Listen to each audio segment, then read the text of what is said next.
Bismillahirrahmanirrahim. Assalamualaikum warahmatullahi ta'ala wabarakatuh. Tak apa habis. Alhamdulillahi rabbil alamin, wassalatu wassalamu ala asyrafil anbiya wal mursalin wa ala alihi wa sahbihi ajma'in. Subhanaka la ilma lana illa ma 'allamtana innaka antal alimul hakim.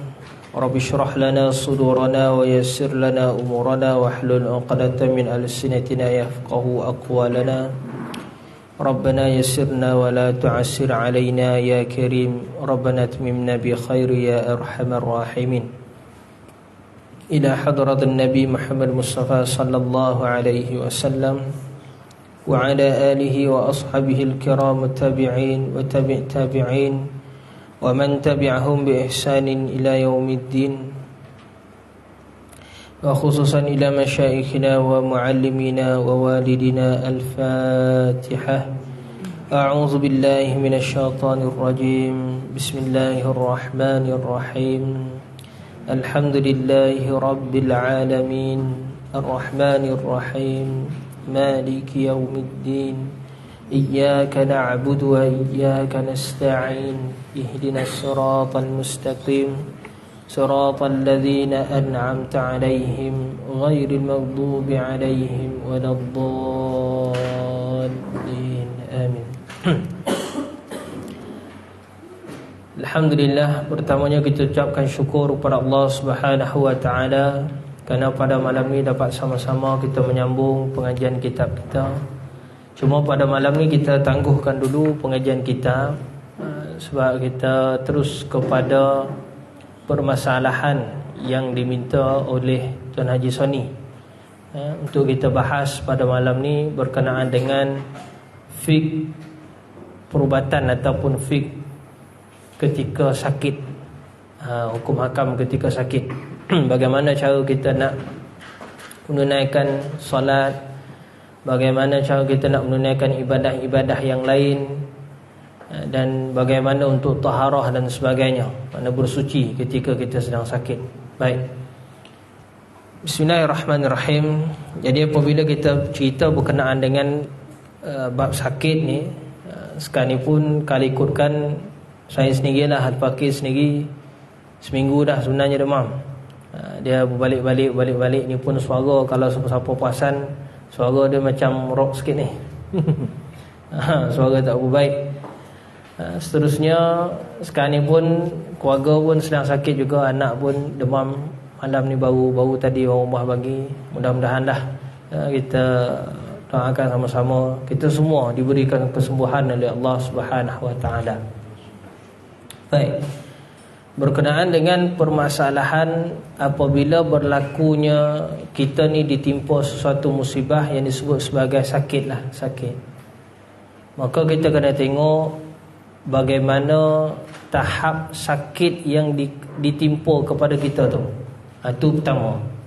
Sebab kalau kita tak memahami, maka kita akan buat sambil lewa mungkin, ataupun memang kita terlampau-lampau sangat. Padahal kita sakit tapi kita buat macam mana orang sihat, pun tak bagus juga begitu. Baik, maka ada beberapa keadaan kalau kita tengok jenis penyakit yang kena kepada kita ni, ada bentuk penyakitnya penyakit luaran, musibahnya musibah luaran. Contohnya luka, contohnya terbakar, contohnya melecur. Itu luaran. Mana fizikal, accident contohlah, mana luka, terbakar ataupun melecur. Melecur ni boleh dengan sebab kena air, wap sebagainya kan. Itu luaran, yang mana menyebabkan efek kepada kita punya kulit ataupun bulu pada mana-mana anggota. Pada mana-mana anggota, terutamanya anggota yang melibatkan anggota wudu. Okey, itu satu. Jadi malam ni kita tak buka kitab, kita tangguh dulu. Kita perkenankan seperti mana permintaan Tuan Haji Soni kan.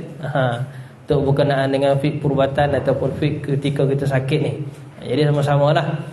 Baik, ada juga sakit tu yang melibatkan dalaman. Yang melibatkan dalaman. Mana dalaman kita mungkin dengan sebab serangan penyakit tu tadi kena kepada organ. Kena pada organ. Contohnya organ pernafasan. Kalau organ pernafasan ni pada paru-paru lah. Ataupun dengan sebab berlakunya kena sampai tahap kegagalan buah pinggang, atau serangan jantung, ataupun ada batu dalam empedu contoh, ataupun kegagalan buah pinggang, macam-macam lah. Itu makna berkaitan dengan dalaman. Sama ada penyakit kalau dalaman ni dia berjangkit ataupun tidak. Itu macam malam ni nak jadi doktor pula dah lah ni. Tu salah tu. Tak apalah, kita cerita secara asas. Boleh sedia Sedia? Okey. Baik. Tak apa. Kalau ni boleh sasar duduk depan sikit. Duduk depan sikit. Boleh kongsi sama-sama kat depan. Baik. Ada penyakit serangan sebelah dalaman badan kita ni, dia ada menyebabkan jangkitan. Ada yang dia tidak menyebabkan jangkitan, makna dia jangkit pada orang lain. Ada juga tak jangkit pada orang lain, makna kita sendiri. Kalau di hospital tu dia punya khas penyakit berjangkit, penyakit tidak berjangkit tu. Ada dia punya klinik dah, ada bahagian dah. Baik. Kalau ada satu jenis pula, jenis penyakit yang kita sebut tadi, penyakit serangan jantung, kencing manis, sebagainya, itu penyakit yang tidak berjangkit. Mana dia sendiri, mana pengidap tu sendiri. Biasanya dia punca utama daripada pemakanan dan juga cara hidup. Pemakanan dan juga cara hidup, gaya hidup. Ada juga satu lagi yang kena dengan sebab jangkitan luar. Jangkitan, mana kita kena pun kita boleh jangkit pada orang. Contoh dia apa? Batuk, selsema, demam. Kuhah ni batuk, bukan qahwah. Qahwah tu kopi. Bukan kopi ke Ustaz? Tak. Kuhah ni makna batuk. Kalau bahasa Arab sebut kuhah, batuk. Ataupun zukam. Zukam ni makna dia selsema. Ataupun huma. Huma ni demam.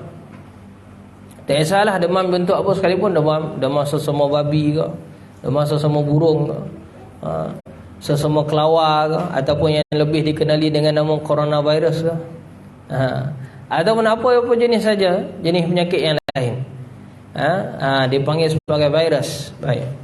Apabila kita ditimpakan dengan apa-apa bentuk musibah ni tadi, maka bagaimana kita punya hukum hakam berkenaan dengan bersuci dan juga berkenaan dengan kita punya ibadah, solat, puasa. Solat dan puasa lah terutama dia, sebab ni mu'zam yang biasa dibuat. Adapun kalau haji tu jarang, setahun sekali, mana yang berkemampuan. Ada kuota pula tu kalau kita Malaysia. Kalau umrah, bukan semua orang juga yang ada berkemampuan untuk pergi buat umrah. Zakat pun begitu juga, cukup haul nisab baru wajib. Kalau tak cukup haul nisab tak wajib. Baik. Kita lihat. Pertama, apabila kita ditimpakan musibah yang mana penyakit tersebut tidaklah teruk. Maksud tak teruk tu maksud macam mana? Walaupun kita kena demam, sakit sebagainya, tapi masih boleh berjalan, masih boleh ke mana-mana, yang tidak melibatkan luka pada anggota. Yang ni taharah kita, wuduk kita, mandi kita, kena kita mandi dan juga wuduk seperti mana biasa. Segi hukum dia begitu. Maksud kita berjalan, kita boleh jalan. Contoh macam kita demam, tapi demam yang masih boleh dikawal, makna kita sendiri pun gagah lagi. Gagah ni. Tapi demam, tapi semua. Tapi batuk, tapi masih boleh dikawal. Mana gagah boleh berjalan dan sebagainya lagi. Jadi yang tu dia kena seperti mana orang normal biasa. Dari sudut bersuci, dari sudut solat. Baik.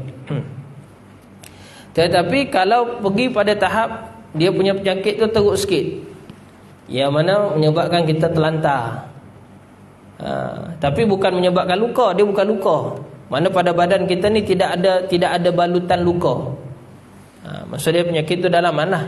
Demam teruk sampai kata kita terlantar, demam, tak boleh nak bangun, tak larat nak bangun. Ataupun sesama teruk yang mana kita tak boleh nak bergaul dengan orang. Contoh, tak boleh jumpa dengan orang. Ataupun bila sesama teruk ni kita nak berdiri pun tak boleh, kita rasa pening. Mana kalau kata kita berdiri tu pun kita rasa macam nak jatuh, macam nak pingsan, macam nak pitang. Sakit kan? Dia menyebabkan sakit kepala. Ataupun batuk teruk pun begitu juga, nak nafas pun susah. Terbaringnya. Baik. Untuk yang jenis masalah begini, bersuci dia seperti mana bersuci biasa. Mana wuduk dia kena wuduk, sebab dia tidak ada balutan apa-apa. Walaupun dia terlantar, dia masih boleh berwuduk. Dia masih boleh berwuduk macam biasa. Cuma mungkin perlu kepada bantuan lah sikit untuk orang juruskan air, ataupun boleh juga berwuduk dalam keadaan kita tak berapa larat ni, kita gunakan kain yang bersih. Syarat dia kain tu bersih.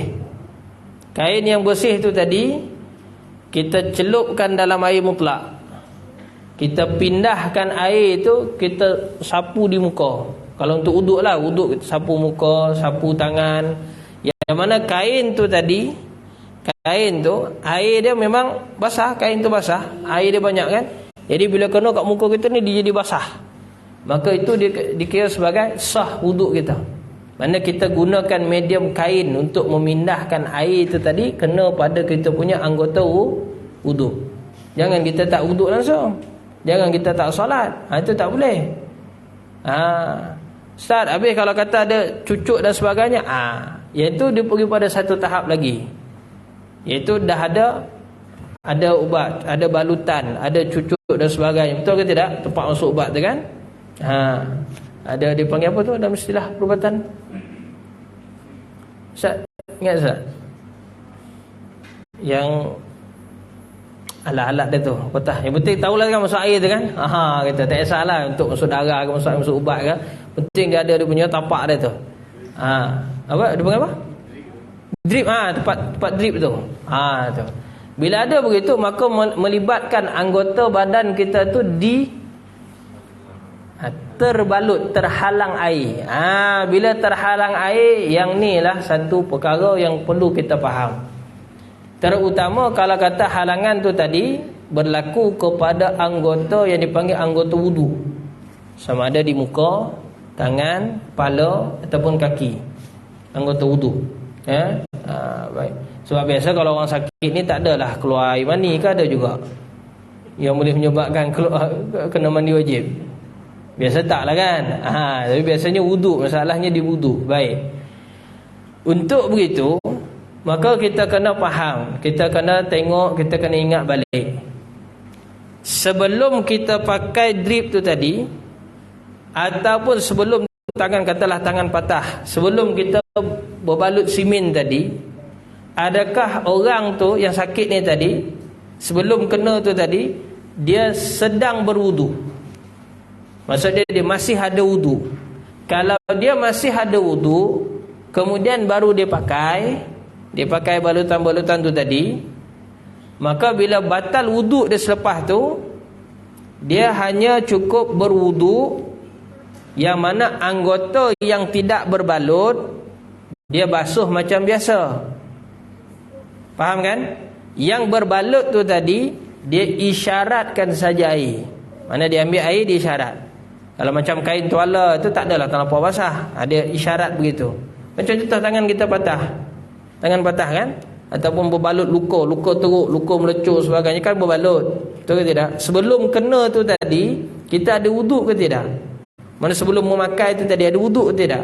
Ada. Okay. Kalau ada wuduk, maka setelah dia, bila dah batal dan kita pun dah pakai betul batal, maka kita nak tajdid, kita nak renew wuduk balik, nak wuduk balik semula. Bila nak wuduk balik semula, maka cukup anggota tu tadi kita sapu isyarat sahaja. Setelah daripada selesai wuduk kita sampai ke kaki, mana kita dah basuh kaki habis, kita ambil debu, kita tayamum. Dalam mazhab kita Syafi'i, kita buat dua-dua. Wuduk pun kita buat. Mana anggota yang boleh basuh macam biasa, itu basuh macam biasa. Yang berbalut kita sapu. Nampak kan? Sapu air tu maksud dia tu. Selesai wuduk kita habis sempurna sampai kaki, sebenarnya itu tak sempurna pun. Sebabnya anggota patut basuh, kita tak basuh, kita isyarat saja. Tak apalah, kita basuh habiskan, makna selesaikan wuduk kita. Setelah tu kita bertayamum. Tayamum dia bagaimana? Tayamum seperti mana tayamum yang biasa tu. Makna kita sapu di muka, sapu tangan. Sapu muka, sapu kedua belah tangan. Mana kita buat dua-dua sekali. Kita buat dua-dua sekali. Baik. Dan wuduk tayamum kita tu tadi boleh kita guna pakai untuk solat, tak jadi masalah. Sama ada kita solat duduk, berdiri sebagainya, itu kita bicara sekejap lagi. Itu bab solat ni kita ambil bab taharah dulu, bab wuduk dulu.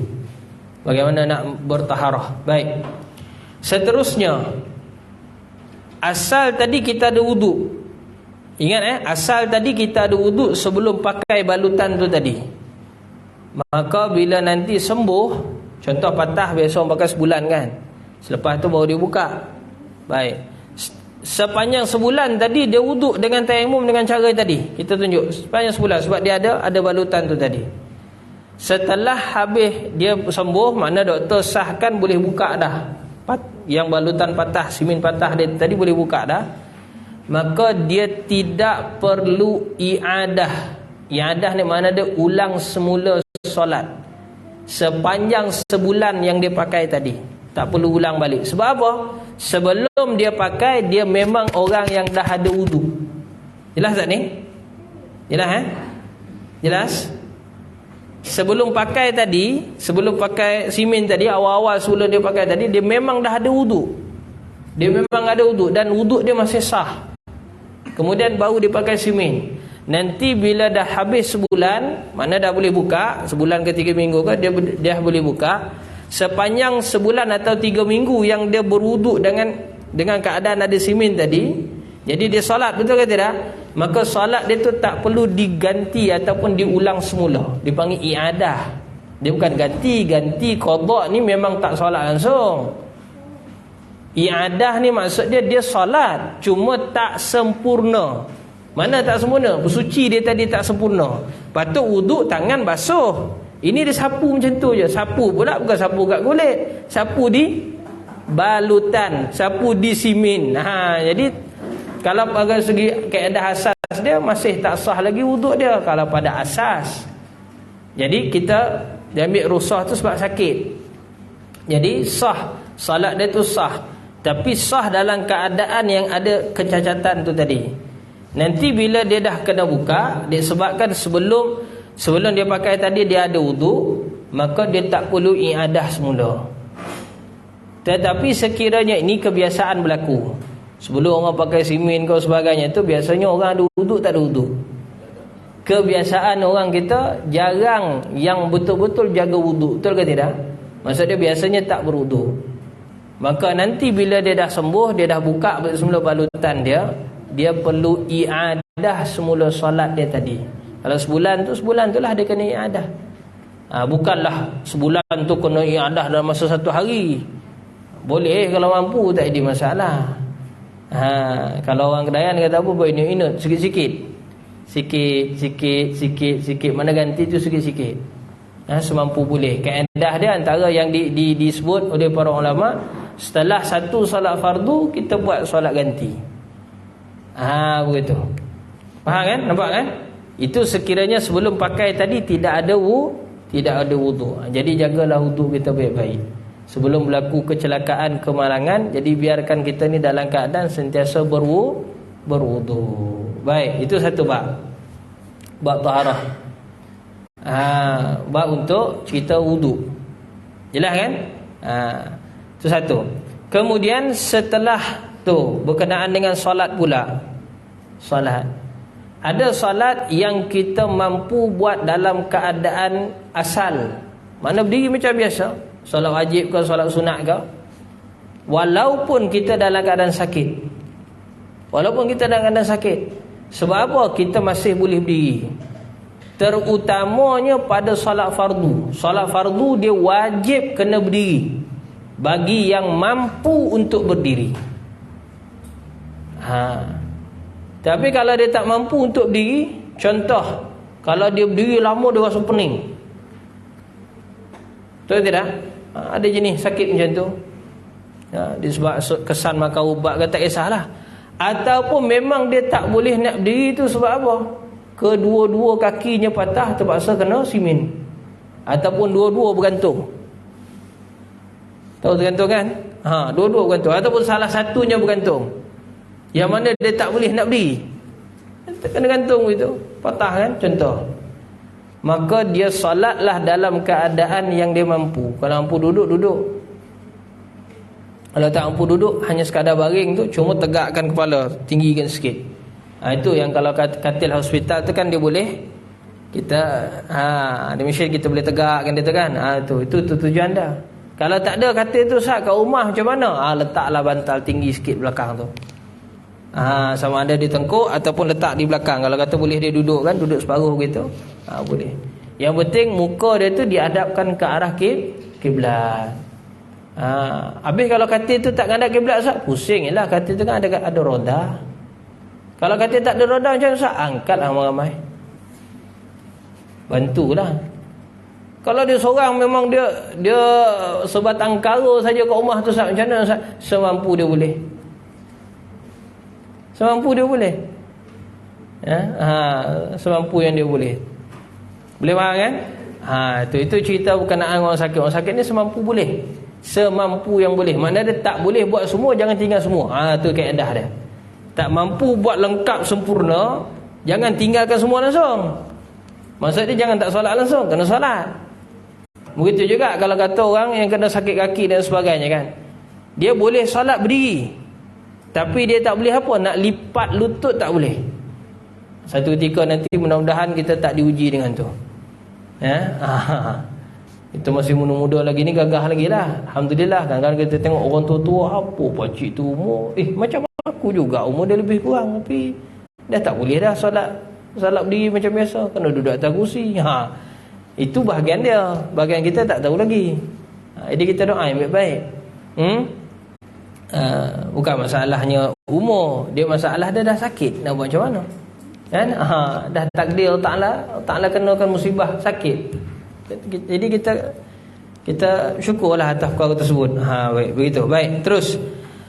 Maka kalau orang tu mampu untuk solat berdiri, hanya yang dia tak mampu apa? Untuk lipatkan lutut dia nak turun sujud dengan duduk antara dua sujud, mana di bawah, duduk antara sujud ataupun duduk tahiyat di bawah.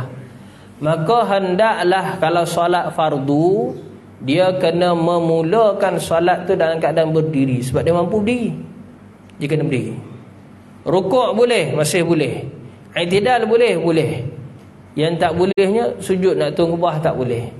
Maka dibenarkanlah dia solat di atas kerusi. Gunakan kerusi sebagai bantuan untuk dia sujud dan juga duduk antara dua sujud. Begitu juga duduk tahiyat. Mana dia duduk di atas kursi. Jelas kan? Begitu. Kalau memang kalau awal-awal tu duduk je, Ustaz, boleh tak Ustaz? Tak boleh. Sebab dia mampu berdiri. Dia mampu berdiri. Kalau dia duduk juga daripada awal, maka solat fardu dia tu batal. Adapun kalau solat sunat ni orang sihat sekalipun nak solat duduk tak jadi masalah, boleh. Sebab solat sunat ni diberi keringanan. Cuma kalau orang tu sihat saja dia buat solat sunat duduk, pahala dia separuh lah, tak dapatlah benar. Orang buah orang berdiri tonggak-tonggak macam tu, tiba-tiba dia ambil shortcut dia nak pahala sama, mana boleh gitu. Tak adil lah. Betul ke tidak? Baik. Terus kita pergi lagi. Allahumma salli ala sayyidina Muhammad. Maka kaedah tadi jelas kan berkenaan dengan bab solat tadi. Kalau memang dia tak mampu berdiri Ustaz, maka dia boleh duduk. Duduk ada dua pilihan. Duduk di atas kursi ataupun duduk di bawah terus. Ikut semampu boleh. Semampu yang boleh. Kalau duduk pun tak mampu Ustaz, baring. Baring antara baring terlentang dengan bagi mengereng, solat dalam keadaan mengereng lebih diutamakan. Mana kita mengereng tu menghadap ke kiblat, mengereng ke kanan. Contoh kita muka kita ni menghadap ke kiblat, macam jenazah. Macam kita duduk dalam kubur tu nanti, begitu kan, menghadap kita kan, mengereng. Itu lebih diutamakan. Sebab apa? Sebab lebih banyak anggota badan kita yang dihadapkan ke arah kiblat. Itu lebih utama daripada kita terlentang. Bila kita terlentang, yang betul-betul nampak ngadap ke kiblat, kaki, tapak kaki kita, kemudian muka kita ni ditinggikan sikit, betul ke tidak? Tinggi sikit, mungkinlah dada, mungkin muka atas. Tapi ada juga bahagian-bahagian yang tak ngadap ke kiblat. Mana tak secara terus ngadap ke kiblat. Betul? Tu. Beza dengan kalau kata kita mengereng semua-semua ni daripada muka sampai ujung kaki kita ngadap kiblat. Seperti mana kita berdiri, cuma beza dia baring je. Begitu. Semampu boleh. Mana yang termampu. Baik. Kemudian bagaimana nak buat solat tu tadi? Syarat solat tu tadi. Maka bila dah duduk dalam keadaan, bila kita solat dalam keadaan duduk atas kerusi, ataupun kita duduk di bawah, ataupun kita baring, ataupun sama ada mengiring ataupun kita terlentang, maka hendaklah kita solat tu tadi keadaan yang asal. Kalau mampu kita angkat takbir, angkat tangan kita, angkat tangan, Allahu Akbar, qiyam macam biasa. Tahiyat letak tangan kita dekat atas pohon, tahiyat elok-elok, begitu. Kalau memang koma sah, bukan koma, dia panggil paralyze. Bukan koma. Koma ni tak sedar. Paralyze. Mana dia sedar, tapi memang dah badan semua tak boleh habis stroke tak boleh gerak dah. Apa je yang boleh gerak? Kelopak mata. Guna kelopak mata sebagai isyarat. Contoh, sekali kelip, itu takbir. 2 kali, itu Fatihah, contoh. 3 kali rukuk. 4 kali i'tidal. Kita kena ingat kita sendiri yang solat. Gunakan isyarat kelopak mata. Kalau kelopak mata pun tak boleh juga dah, gunakan isyarat hati. Kalau tu pun tak boleh juga, maka duduklah depan, aku solatkan kau. Tu cerita dah. Allahumma salli ala sayyidina Muhammad. Gitu. Okey, jelas faham kan? Gitu. Okey, berkenaan dengan kalau kata kita pakai urine bag kencing, kan dia masuk salur terus kan, kadang-kadang kita pun tak terasa air kencing tu keluar. Mula-mula pakai tu memang sakit, nak buang kencing tu pun sakit. Tapi bila dah biasa tu, tahu-tahu bag tu penuh dah, tak terasa dah biasa sangat pakai, dah lali, orang kata dah lali. Tapi kebiasaannya kita dapat rasa bila kencing itu nak keluar kan, kita tegang kencing tu nak keluar, kita terasa masuk kat urine bag tu. Baik, jika keadaan begitu, maka wuduk dia bagaimana? Jawapan dia begini: sekiranya najis tersebut keluar daripada kemaluan seperti mana normal, itu membatalkan wuduk, betul ke tidak? Jadi jika dibuat apa-apa lubang yang menggantikan kemaluan, mana menggantikan saluran yang asal, maka itu pun membatalkan wuduk. Sekiranya najis keluar daripada lubang yang dibuat tu tadi, lubang tu termasuklah saluran tu. Jadi kita kena perhati. Kalau kata kita pakai urine bag tadi, kita ada wuduk, kita wuduk macam biasa. Cuma pada bab batal tu saja kita kena perhati. Kalau ada terasa kencing, terasa nak terkencing, tiba mengalir air kencing tu keluar masuk kat urine bag, mana wuduk kita batal. Kita kena tajdid semula. Istinja dia bagaimana Ustaz? Istinjaknya bagaimana? Nak cuci tu.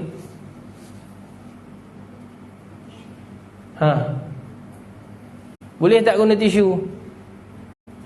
Macam mana pula dah saluran tu masuk ke dalam? Maka itu dimaafkan. Faham? Sebab saluran tu dia dah sekali masuk, kan tiup tu dimasuk tu dekat kita punya kemaluan, betul ke tidak? Jadi kita terasa je nak terkencing, kencing dah keluar dah. So kencing dah keluar, masuk dekat beg tu. Begitu. Begitu juga kalau mana orang yang sakit buah pinggang, yang terpaksa dia pakai beg tu. external bag. Pernah tengok tak? Orang yang sakit buah pinggang kalau dia teruk, dia terpaksa sebab saluran dah rosak, jadi dia terpaksa tebuk buah pinggang dia tu, terpaksa diletakkan di luar, ada satu macam getah dia tu. Ada cover dia lah, ada cover dia betul, kemudian ada bag di tepi tu. Siapa-siapa pernah, saya pernah tengok beberapa orang, orang kampung saya lah, penyakit. Ada tu kawan saya sendiri, sian dia. Dia tu start mengajar dulu dekat pejabat agama tempat daerah saya lah, di Tampin ada satu ustaz, arwah dah, almarhum dah ustaz tu. Dia sakit begitu, sakit buah pinggang dia, kegagalan fungsi buah pinggang, maka terpaksa buah pinggang dia tu dibuat tebuk lubang, dikeluarkan, kemudian diletak pada body bag pula, pada satu bag tu saja yang dicuci, tapi tapak tu masih dilekap gitu. Dia hanya renew bag tu saja, bag tu cuci pasang balik, cuci pasang balik. Begitu. Jadi untuk yang jenis begini sama hukum dia tadi. Sekiranya kemaluan tidak berfungsi, mana najis itu tidak mengikut saluran yang asal, maka dia ikut kepada lubang yang baru dibuat, betul ke tidak? Maka batal kita punya wuduk apabila keluar pada lubang yang dibuat tu tadi. Cuma diberi maaf sekiranya kata kita sedang solat. Syarat dia semacam mana orang istihadah, iaitu dia kena tajdid wuduk dia setiap kali masuk waktu solat. Masuk waktu, wuduk yang tadi batal, maka kena ambil wuduk baru. Cuci elok-elok bekas tu tadi, dia punya bag tu tadi, kemudian pasang balik, ambil wuduk baru. Sepanjang waktu tu dia boleh pakai wuduk tu tadi. Walaupun dia buat banyak solat, tak kisahlah solat bercukup dan sebagainya, sepanjang dalam waktu tu masih boleh digunakan pakai apa-apa ibadah pun. Bila masuk saja waktu baru, maka batal. Sebab dia macam seperti mana orang istihadah, orang yang daimil hadas, ataupun orang yang panggil kencing tak lawah, salasil baul, dedah, yang panggil dedah. Orang Kedah panggil dedah. Okey. Jelas tuan-tuan nampak kan masalah tu tadi? Itu untuk yang berkenaan dengan pakai bag, urine bag tu. Sama ada yang pakai salur ataupun yang memang dia buat external tu dekat dia punya tu. Alternatif lah. Alternatif. Baik. Itu satu bab. Tadi dah cerita dah berkenaan dengan balut, cerita berkenaan tu. Okey, baik. Kita buka soalan. 9.30 kita berhenti. Ustaz, ya. Tadi soal balut tangan kan? Sebelum balut ni dia ambil wuduk. Tapi masa dia patah tu kata, lepas tu nurse terpegang tangan dia tu. Batal dia. Kira macam mana? Baik.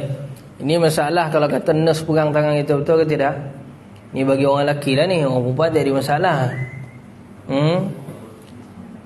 Seingat anak dah, mana-mana hospital atau pusat perubatan, tak kisahlah yang kerajaan atau swasta, SOP yang telah ditetapkan di Malaysia kita, terutamanya, mana sebelum ni memang dah ada dah, tapi terutama bila ada COVID ni lagi dia orang ketat lagi, iaitu mana-mana pengamal perubatan, tak kira doktor, MA ataupun nurse, sebelum dia menyentuh mana-mana anggota badan pesakit atau apa-apa barang yang berkaitan dengan penyakit, dengan pesakit, contoh alatan-alatan pesakit kan, baik, dia mesti memakai sarung tangan. Itu SOP kita. Rasa tu dia SOP dunia tu, bukan kata Malaysia saja tu. Jadi isu berkenaan dengan nurse menyentuh tangan orang yang patah tadi, adakah batal wuduk?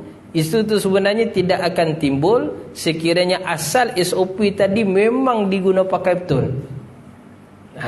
Diguna pakai betul. Mana segi asas ghalib kebiasaannya memang takkan berlaku batal wuduk tu. Sebab nurse dah pakai sarung tangan sebelum menyentuh kita. Melainkan memang dia tak pakai, maka pada ketika itu betul lah wuduk kita batal lah. Tapi rasa yang benda tu ghalib tak berlaku lah.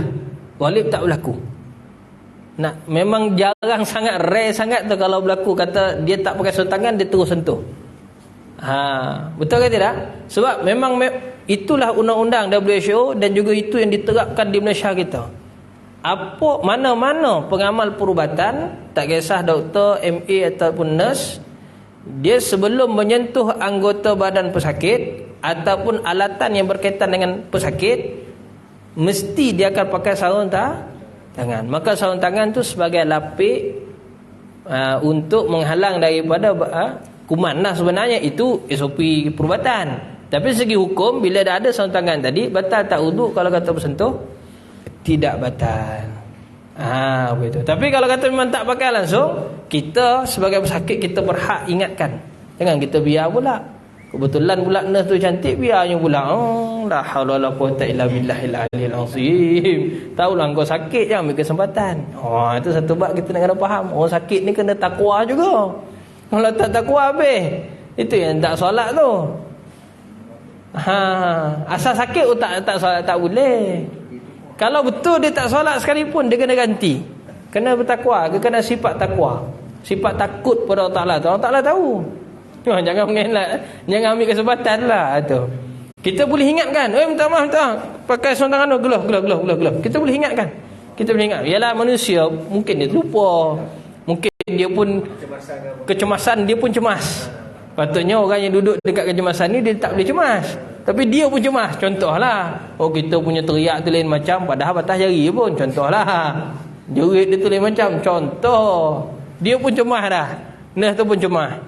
Dia pun sampai terlupa nak pakai sarung tangan.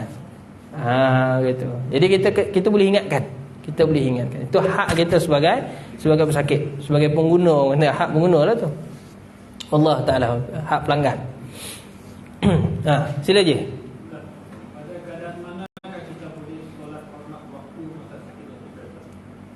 Pada keadaan manakah yang boleh kita solat hormat waktu semasa di hospital? Apabila memang di hospital pun tak ada air, kiblat pun kita tak tahu, waktu pun kita tak tahu. Contoh kita duduk kat Alaska, kena sakit kat sana, air tak ada. Contohlah hospital tu kan, air tak ada. Kita minta, atau tak bawah nurse tu pandang tu, kau minta air. Contoh kan. Kita minta debu, dia kata mana ada debu, salji. Contoh. Kat sana pula kan matahari tak pandai turun. Kan ada kawasan-kawasan negara yang mana matahari dia tak pandai turun. Mana siang dia 24 jam, kalau malam 24 jam. Habis macam mana kita nak tahu waktu tu? Di situlah baru terpakainya yang hormat waktu tu. Tapi kalau kita di Malaysia, terutama di Malaysia lah, saya tidak sesuai lagi kita pakai yang hormat waktu tu. Maksud dia masih lagi kita berupaya untuk minta air, betul tak? Untuk berudu. Kalau tak pun ada alternatif lagi, boleh minta debu. Kita boleh minta, kita boleh request lah. Kita boleh request sama ada dihantar oleh keluarga kita ataupun disediakan oleh pihak hospital. Itu hak kita, kita boleh minta. Tapi masalah kerana orang tak tahu, tu masalahnya tu dia biar aje. Dan kita boleh tanya pada nurse tu, sekarang ni waktu pukul berapa? Kita boleh tanya. Kita boleh tanya, pukul 2 dah pakcik, 2 apa? 2 pagi, 2 petang. Kita tak nampak matahari. Mana dah tahu kan?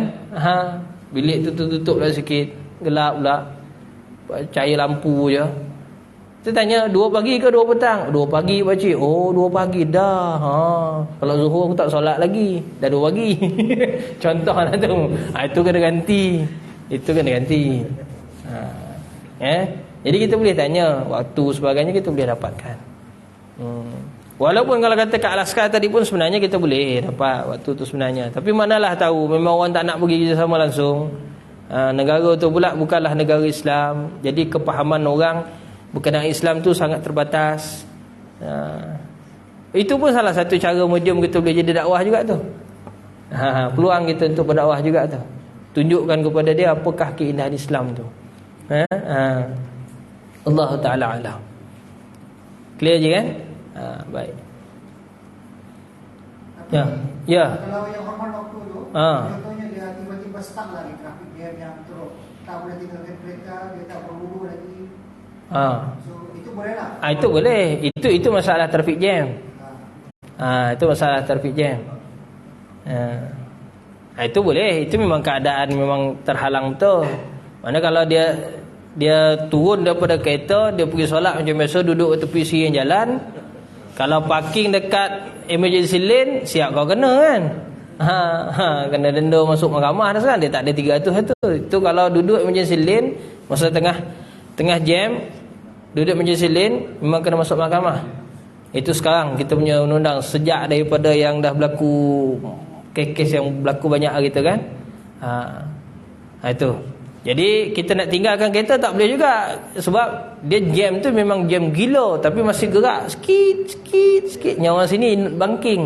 Inut tapi inut banking. Sikit. Tinggal sekarang dah jauh. Kena horn lagi orang belakang macam-macam lagi. Boleh jadi bergaduh. Jadi di situ bolehlah kita hormat waktu. Tu terdesak sangat dah tu. Dah memang darurat sangat dah tu. Itu situasi yang tu. Gitu juga kalau macam kita duduk kat kapal terbang. Memang kita ada wuduk, tapi masalahnya ruangan tu sangat sempit. Kita nak solat berdiri macam biasa tak dapat. Walaupun kita boleh minta navigate kiblat tu. Kita boleh minta dekat pramugari tu. Minta dia tolong mintakan pada pilot. Dia pun tak tahu. Dia pun boleh kena dia request pada pilot. Sebab di pilot tu yang ada bearing tu kan. Ada kompas tu. Baik.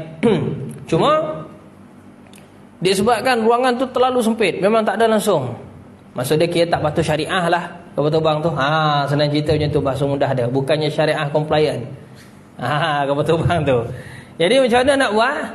Kita terpaksalah solat di atas kursi. Menghadaplah ke mana yang kapal terbang tu menghadap. Tapi itu dipanggil sebagai hormat waktu. Nanti bila kita turun kat darat balik semula, solat yang tadi kita ulang balik. Begitu. Tapi kalau rasa macam Semenanjung dengan Labuan tak terjadi kot isu sama waktu ni, masih boleh jamak takdim di sini ataupun jamak takhir kat sana, ataupun sebaliknya. Betul ke tidak? Masih boleh lagi. Sebab kita 2 jam 2 jam setengah je lebih kurang. Tapi kalau macam Charlie berapa 4 jam. Tapi ada transit juga kan. Kalau direct terus 3 jam setengah masih okey lagi. Masih tak dapat waktu pertama, masih dapat waktu kedua. Macam tu istilah dia tu. Istilah dia begitu. Tak dapat waktu pertama, waktu kedua masih boleh dah dapat. Maksud tak dapat takdim, dapat takhir. Tak dapat takhir, dapat takdim. Di antara dua. Tapi jangan terlepas lah kalau takdim tu. Kalau takdim tak payah nanti lagi. Wallahu ta'ala alam. Masuk kena qada lah tu. Bukannya tak solat langsung, kena solat. Ada beberapa soalan lain? Ada 5 minit lagi kita. Yang kayak kita ambil air tu yang kita sapu kan. Air tu guna air yang sapu tu dia kalau kita kena bilas. Baik. Jawapannya ialah ni soalan bagus juga. Kan kita wuduk guna kain basah tadi. Betul ke tidak? Kita adalah air itu satu gayung. Kita celup kain basah tadi, kemudian kita sapu kat muka.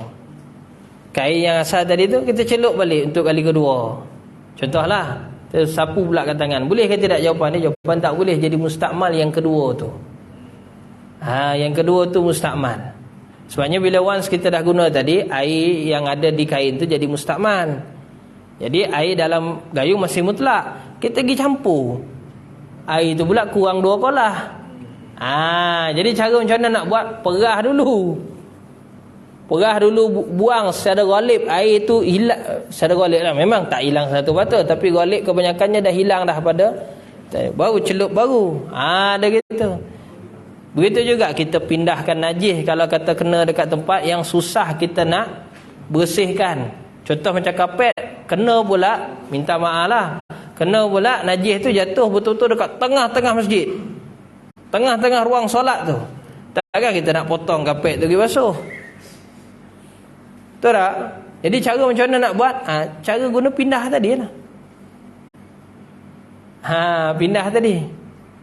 Kita celup air, kita gosok, kita basahkan tempat tu, ambil najis tu tadi, buang dekat satu atau tempat cuci kain tu tadi, ambil air mutlak ni tadi, letak lagi begitu, pindahkan.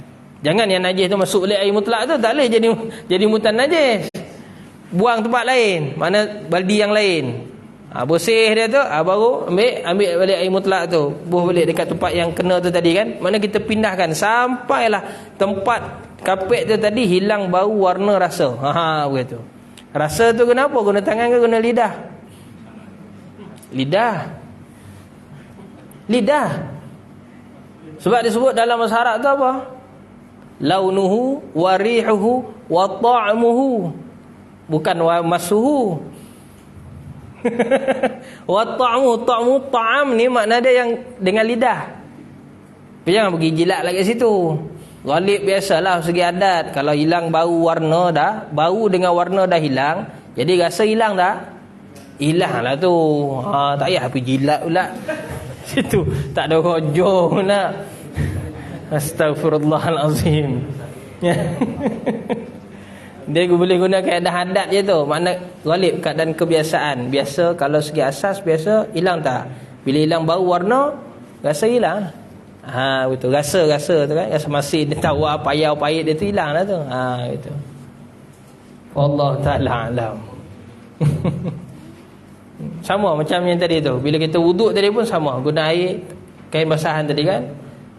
Lepas tu kalau orang bijak betul, kain yang dia guna kain tu tadi kan, dia akan bahagi-bahagikan. Kain yang pucuk sini untuk muka, pucuk sini untuk tangan. Itu kalau air terhad lah. Air terhad, itu antara salah satu. Sila.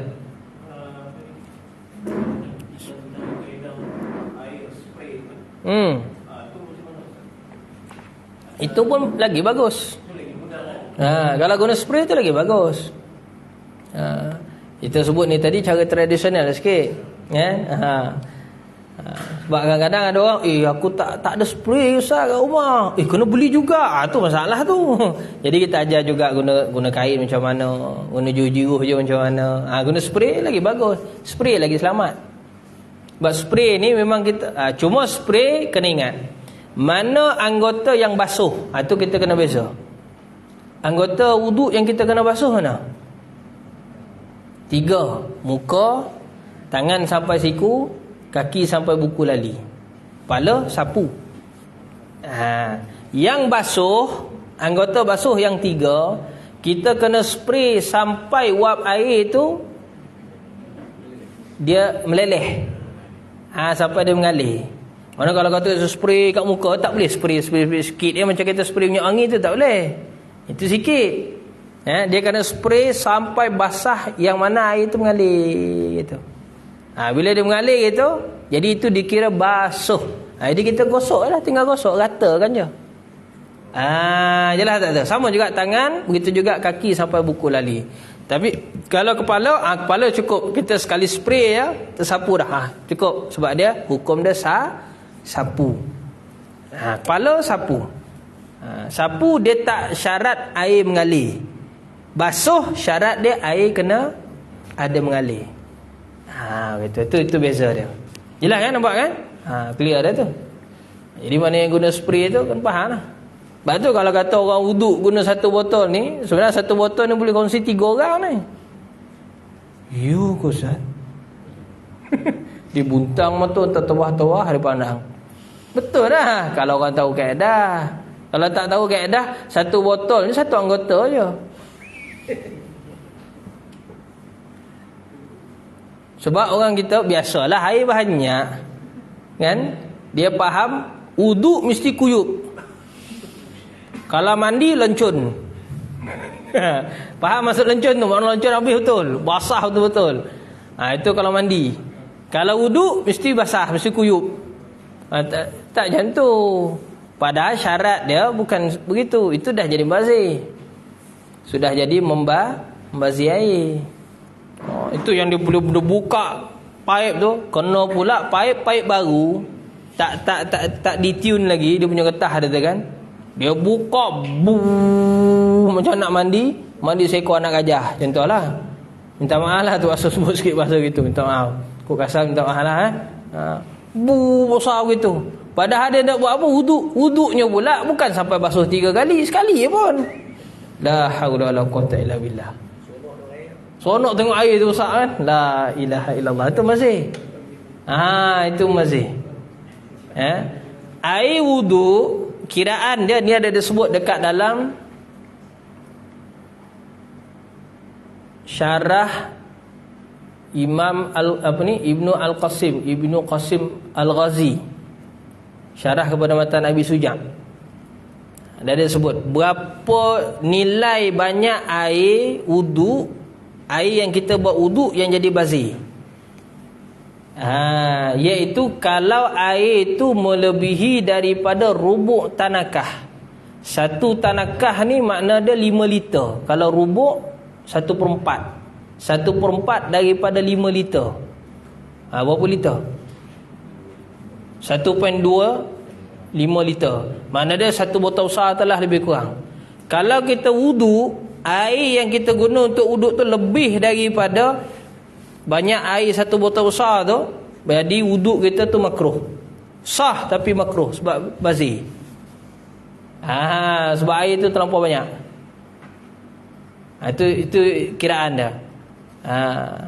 Kalau mandi pula satu tanakah 5 liter. Betul ke tidak? Jadi mandi junub dia kira sebagai membazir apabila lebih daripada 5 nukat. 5 nukat ni makna dia satu tanakah tadi tu 5 liter. Kalau 5 tanak 25 liter. Manakala air yang kita guna mandi untuk mandi junub tu lebih daripada 25 liter, makna 25 botol besar tu lebih kurang kan. Jadi itu kemazir. Lebih itu dia kemazir. Lepas tu kalau mandi junub setengah baldi pun sah dah. Kalau orang tahu hukum. Kalau tak tahu hukum, habis satu tangki payung pun dia rasa tak sah lagi. Silap-silap Laut Cina Selatan kering pun dia kata tak sah lagi. Itu salah kalau orang tak tahu hukum. Nampak kan? Jadi kita belajar tu supaya kita tak buat benda makruh tu. Wallahu ta'ala alam. Boleh? Jadi selesailah tu dalam buat perubatan tu. Yang penting kalau kata kita sakit macam mana keadaan sekalipun, kita usaha juga untuk solat. Ustaz, habis kalau aku makan ubat Ustaz, dia punya mayung pening dia tu, kan kita mabuk tidur kan? Tidur sampai berjam-jam, terlepas solat sebagainya. Habis macam mana nak buat? Maka mana solat yang kita terlepas tu kita kena ganti balik. Kita kena ganti semula. Jelas kan? Begitu.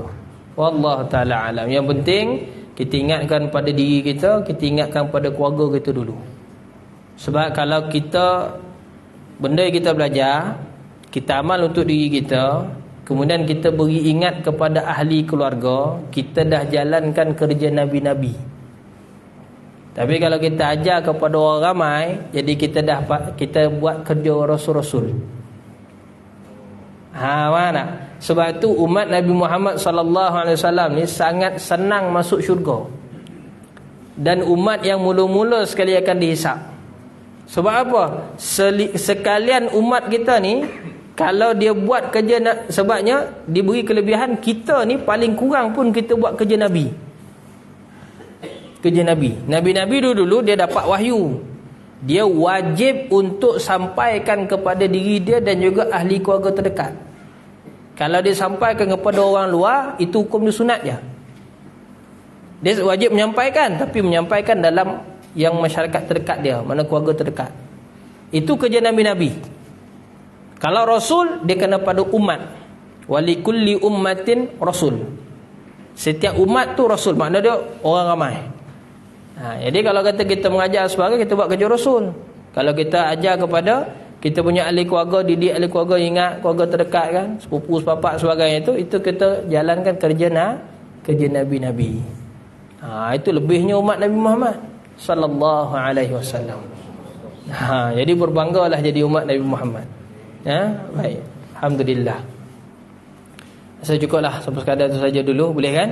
InsyaAllah ada rezeki kita sambung lagi pada waktu akan datang. Doa-doakan bersama supaya nas sendiri, fakir sendiri diberikan kesihatan, keluarga, dan juga begitu juga pada semua kita, dan keluarga kita diberikan kesihatan. Baik, insya-Allah. Bismillahirrahmanirrahim. Alhamdulillahirabbil alamin, wassalatu wassalamu ala asyrafil anbiya wal mursalin wa ala alihi wa sahbihi ajma'in. Allahumma shfina washfi maradal muslimina ajma'in. Allahumma irfa' 'anna al-bala' wal-ghala' wal-waba' wat-ta'un wal-fahsha' wal-munkar wal-bagh was-su' al-mukhtalif wash-shada'id wal-mihan ma zahara minha wa ma batan min baladina wa qaryatina hadhihi khassah wa min buldal muslimin kafatan 'ammah innaka 'ala kulli syai'in qadir wa bil ijabati jadir. Rabbana atina fid dunya hasanah wa fil akhirati hasanah wa qina 'adzaban nar. Sallallahu ala sayidina Muhammad wa ala alihi wa sahbihi wa baraka wa sallam. Walhamdulillahi rabbil alamin. Assalamualaikum warahmatullahi wabarakatuh.